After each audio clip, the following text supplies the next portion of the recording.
So I love the Final Fantasy series, but I never played this series of fighting games under the Dissidia name.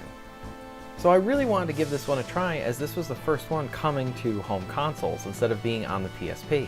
So I'll say this outright, I have no idea what I'm doing in the combat. I mean, I get the gist of the game where you're trying to take down the opposing team, you yourself get 3 players, the other team gets 3 players, and you're trying to essentially knock down your team's life bar. But being that this uses the Final Fantasy characters and names and such, I wanted to give this a try, and I will say that the gameplay isn't really for me, but there are some really good aspects of it that I particularly attach to, and I can really understand why other people could get really into this, as this seems like a very niche kind of fighting system, something different to a lot of other standard fighting games. What I really like about the gameplay as being a Final Fantasy fan is how just this game makes you feel like you're kind of in one of the fight scenes from Final Fantasy Advent Children.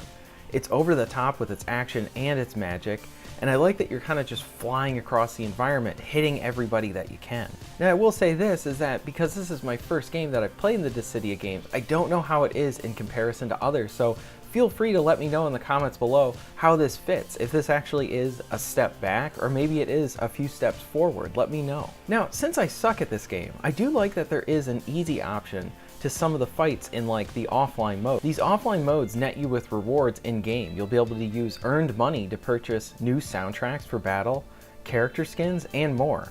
I really like that they have this kind of stuff in the game.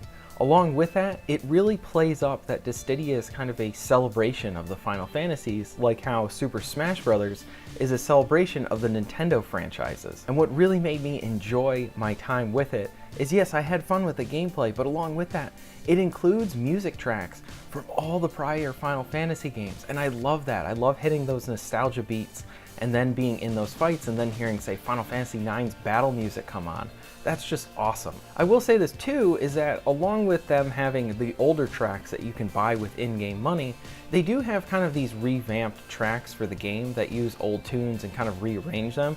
I'm not crazy about them. I don't think they're that good, and I prefer the traditional tracks, though I do like that they gave something a try with that in that aspect. Try to add a little spin to something old. The story is entertaining, and it's honestly great to see the characters interact with each other, but the manner in which the story is delivered is odd. You need to earn memory tokens to unlock more of the story, which makes the story feel broken up rather than one full sequence. You essentially watch a cutscene and then do some online or offline matches, and then you go back after you've earned some tokens, and then you can go back to the narrative. I'm not too crazy on this approach. I would have liked to have just been like, here's the story mode, complete it from beginning to end. I mean, if you take like a great story mode, like something from Injustice 1 or 2, if they said, oh hey, you know, here's the story, and they just keep breaking up the pacing continually, being like, oh, I need you to go do a bunch of training missions, and then come back to the narrative.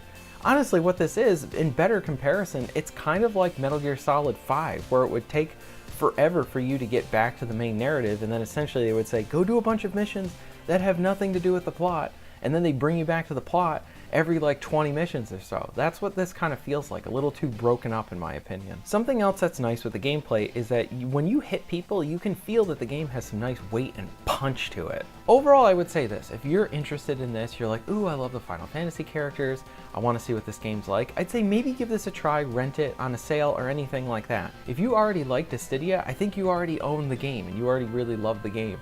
But I'd love to hear different thoughts, whether you're a newcomer like me giving the Dissidia games a try, or you're someone who's played them from the beginning and you really like them and fully appreciate this series of games.